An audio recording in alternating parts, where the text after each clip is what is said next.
Numbers. এটা লেখো 1 নম্বর question এটা। ধরো পরীক্ষা এরকম দিয়েছে। বলছে একটা এমন অ্যালগরিদম লেখো যেটা দুটো সংখ্যার যোগফল করে দেখাবে। বলো তো দুটো সংখ্যা যোগ করার জন্য এই তো স্যার এই সিটা সি, তাই তো? ইনপুট হিসাবে দুটো নিয়েছি, আউটপুট হিসাবে আরেকটা নিয়েছি সি। তিনটে খাপ নিয়েছি। ভ্যারিয়েবল মানে যেখানে যা খুশি সংখ্যা ঢুকতে পারে। দেখাবো প্রিন্ট কোনটা সি স্টেপ 5 সব মিটে গেছে ঝামেলা। স্যার প্রিন্ট সিটাই খালি কেন হলো? সিটাই তো প্রিন্ট করতে হবে। রাইটের ওইটা হচ্ছে C is equal to a plus B হতো। তিনটে সংখ্যার যোগ। হ্যাঁ স্যার। কি হতো? চারটে খাপ নিতে হতো। এ বি সি ডি নিতাম, হ্যাঁ। b is equal to a plus b plus c।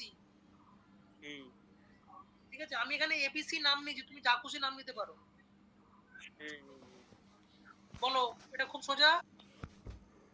Start. হ্যাঁ স্যার। তারপরে কি ইনপুট ভ্যারিয়েবল আর আউটপুট ভ্যারিয়েবল নিয়েছি, নেয়ার জন্য কোনটা? ওই তো স্যার এই যে একটু ওটা এই যে ইনপুট আর আউটপুট নেয়ার জন্য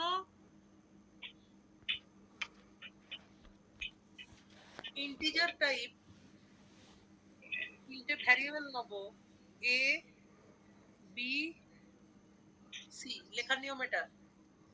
স্যার শুধু ফ্লো চার্টে এই সিম্বল গুলো ইউজ হবে তাই তো স্যার? হ্যাঁ, বলুন কি বললেন?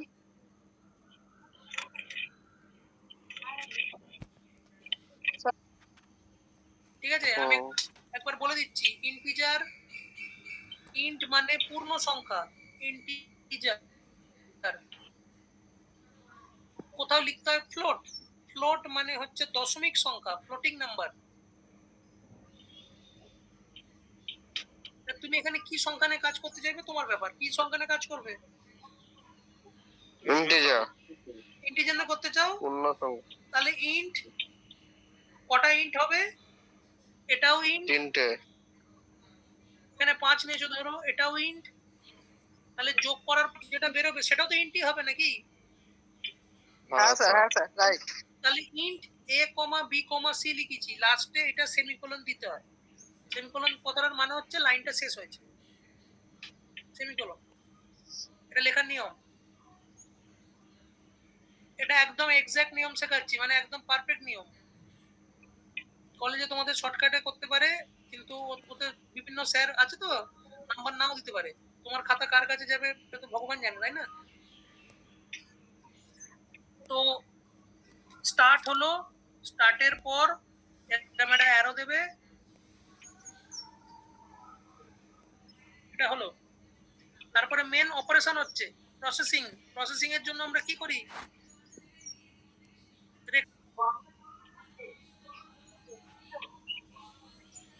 তো অ্যারো দেবো। প্রসেসিং এ কি লিখবো? C is equal to a plus B semicolon. লাস্টে সবার সেমিকোলন দেবে। লাস্টে কি করব? প্রিন্ট। আচ্ছা, প্রিন্ট মানে কি? এটা আউটপুট তো? হ্যাঁ স্যার, প্রিন্ট আউটপুট। তা প্রিন্ট যদি আউটপুট হয়, আউটপুটের জন্য এই বক্স।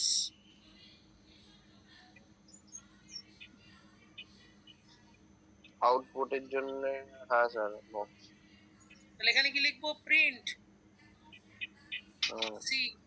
সিটাকে প্রিন্ট করব। লাস্টে কি করব? খেলা খতম, বন্ধ করে দেবো।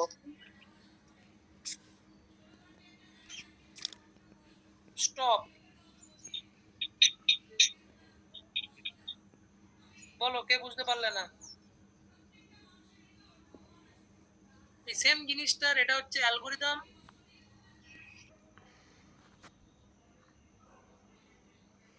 দুটো নাম্বারের মধ্যে সোয়াপিং করব। সোয়াপিং মানে হচ্ছে চেঞ্জ করা, উল্টানো। ধরো অ্যাড বলে দিয়েছে করতে এখানে, আর এখানে সোয়াপ বলে দিয়েছে, তো আলাদা আলাদা জিনিসের আলাদা আলাদা তো অ্যান্সার হবে, তো কোশ্চেন হুম। সব করতে বলে যেখানে একটা গ্লাসে ধরো কোকোকোলা আছে আর একটা গ্লাসে ধরো ওয়াটার আছে, আমি চাইছি ওয়াটারটা যেন এই গ্লাসে পালিয়ে আসে, কোকোকোলাটা যেন এই গ্লাসে পালিয়ে আসে, কি করে করবো? রাজনীতি করতে হবে। তাহলে আর একটা গ্লাস দরকার। আর একটা গ্লাস দরকার। তিনটে। তিনটে তো আমি শর্টে কি আউটপুট ইনপুট ওসব না লিখে ডাইরেক্ট লিখে দিচ্ছি take three variable, take three variables,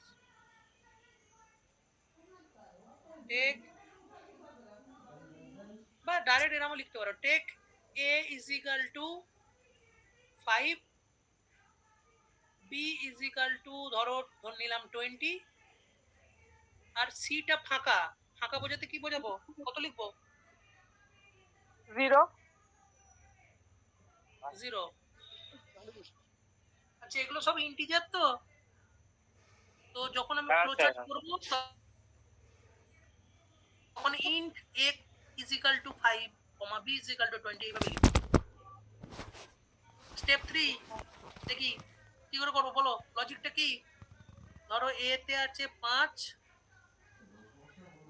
এ তে আছে ধরো 5, বি তে 20, সিটা ফাঁকা, তাই তো? বলো ফার্স্ট কি করবো? 20টা সিয়ে দেবো। 20টা সি তে পাঠাবো, মানে এটা যেমন আছে তেমন থাকবে, বি তে যা ছিল 0 হয়ে যাবে তো। সি তে ওটা পাঠাবো। 20 লেখা না 2D লেখা? 20।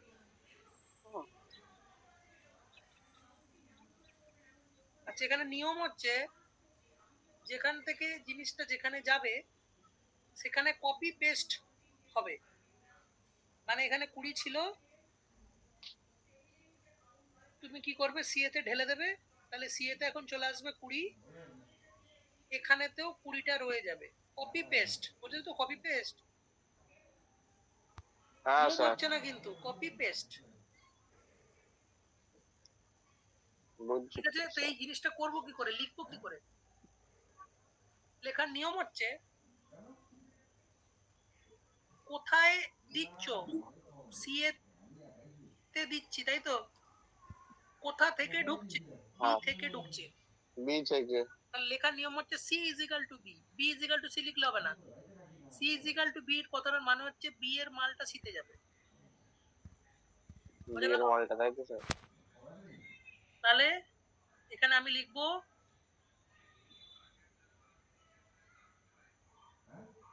C is equal to B, তারপরে কি করতে হবে? তারপরে এ এর মালটা বিতে আনবো তাই তো, হ্যাঁ মানে স্যার, এই এতে 5 মালটা দিতে ছিল সেটা বি তে আবার আসবে, এই 5টা বি তে চলে গেল, হ্যাঁ। কপি পেস্ট হয়। সি তে এখনো ঢুকে আছে 20, এ এর মালটা আনছি বি তে, তাহলে কি লিখবো বি ইজ ইকাল টু এ, কি তাই হলো? তো? 3 তাহলে আপনাকে বলিনি ওশিয়ান, বাইরে বলেছে কথা। 3 নম্বর সি এর মালটা কি করব, আবার এতে ঢুকিয়ে দেবো, তার মানে তার মানে C, A is equal to C. ঠিক আছে? এটা হচ্ছে লজিক। স্যার আরেকবার বলুন তো। বোতলগুলো চেঞ্জ করছি, প্রথমে বি এর মালটা সি তে গেল, দেন এ এর মালটা বি তে, দেন সি এর মালটা এ তে। ফার্স্ট বি এর মালটা সি তে যাবে, এটা ফাঁকা হয়ে যাবে, দেন এইখানটা এটা ঢালবো, তারপরে সি এর মালটা টেনে নিয়ে আসবো এখানে। স্টেপ 3টে এরকম ভাবে লিখতে হবে। এরপরে কি করব, স্টেপ 4 কি করব, কাকে প্রিন্ট করব? স্টেপ করে ওই যে সি কে স্যার। না, আমার এই ছবিটা এ আর বি কে তো প্রিন্ট করব। না, বলছি ছবিটাকে পাশে রেখে দেখাতেই হবে? না না না, আঁকতে হবে না। ও, ওটা আঁকতে হবে না? না, প্রিন্ট এ আর বি, কারণ প্রথমে এ তে 5 নিয়েছিলাম, বি তে 20 নিয়েছিলাম, এখন যদি এ আর বি কে প্রিন্ট করি কত কত দেখবো, এর ভেতর কত ঢুকে গেছে? এর ভেতর 20। আর বি এর ভেতর 5। ও তো আমাকে এ বিটা কিন্তু প্রিন্ট করতে হবে, সি কে প্রিন্ট করে আমার লাভ নেই, সি তে যা খুশি আসতে পারে, আমার দরকার নেই সি এ। ও স্টেপ 5 স্টপ। স্যার বলো। আরেকবার এই স্টেপ 4টা বোঝাবেন, সিটা কেন প্রিন্ট হলো না? তুমি কি করতে চাইছো আগে বলো, কোশ্চেনটা পড়ো আগে। b is equal to 20, c সমান সমান 0 সেমিকোলন। তারপরে হচ্ছে এটা এখানে কি করব, c is equal to b, b is equal to a, R a is equal to c। ঠিক এরকম যেমন আছে তেমন লিখবে। তারপরে প্রিন্ট a, b। খতম।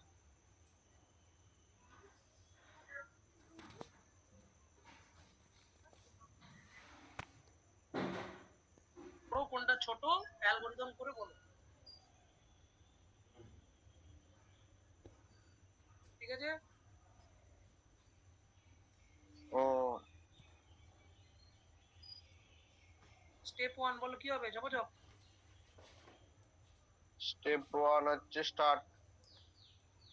স্টেপ 2 স্টেপ 2 হচ্ছে টেক কটা নাম্বার নিতে হবে, দুটো সংখ্যার মধ্যে বড় দেখাতে দুটো বলেছে। স্যার, তিনটে।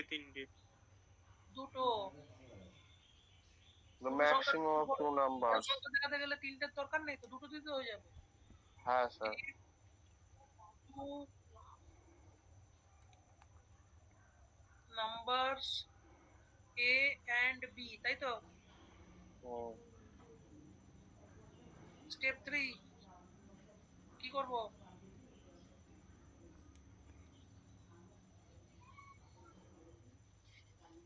এখানে কিছু লজিক লজিক লাগাতে হবে, তাই তো। হ্যাঁ স্যার। কিরকম ভাবে লজিক লাগাবো, ইফ যদি a b এর থেকে বড় হয় then print a is bigger, হ্যাঁ কি না। কি স্যার বুঝলাম না। a যদি b এর থেকে বড় হয় তাহলে এই প্রিন্ট যদি করব কি, প্রিন্ট কি করবে, বড়টাকে বড়টাকে প্রিন্ট কি করবে, a is bigger, এই লেখাটা স্ক্রিনেতে দেখাবে। হুম। আর যদি এটা না হয়, এলস, যদি এই ঘটনাটা না ঘটে তাহলে কি লিখবে, এলস হুম। কি প্রিন্ট করবে, b is bigger। বুঝা গেল।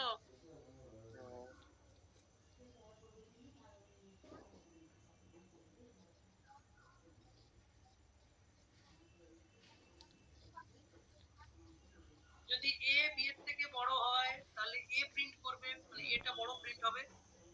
মানে যে বড় সে প্রিন্ট হবে, তাই তো স্যার? a is bigger, ওই লেখাটা স্ক্রিনেতে দেখাবে। ও আমি তো লজিক লাগাচ্ছি, a যদি b এর থেকে বড় হয় তার মানে a বড়, তাহলে সেটাই স্ক্রিনে দেখাবে, a is bigger। যদি এটা না হয়, কথাটা যদি মিথ্যে হয় তাহলে ছবিটা else। আঁকতে হবে না? আঁকবো তো। আঁকো। এটা গেল অ্যালগরিদম, আর এর ফ্লো চার্ট।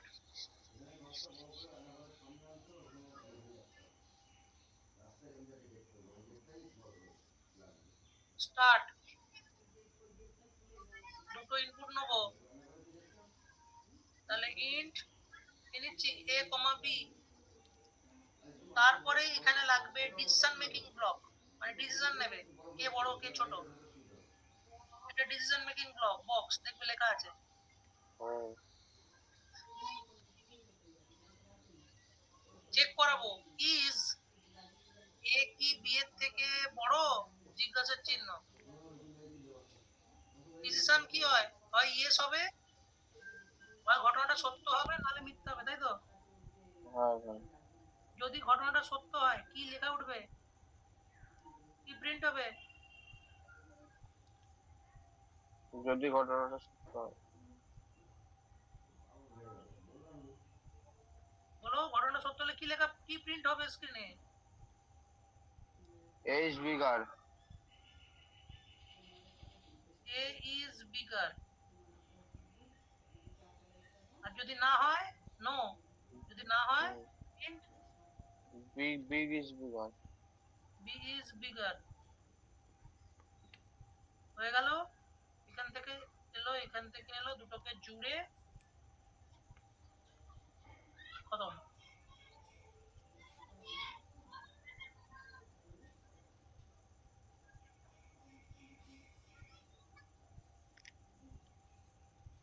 পরীক্ষায় বহুবার এসেছে।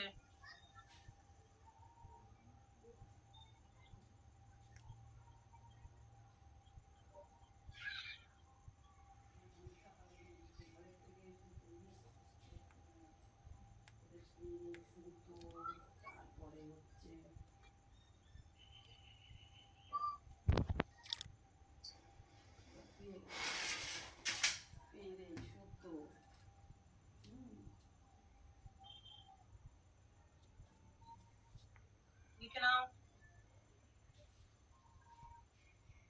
বলো কি করে করবো।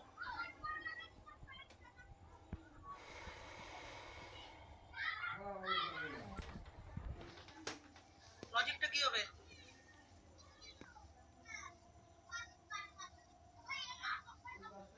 Logic sir.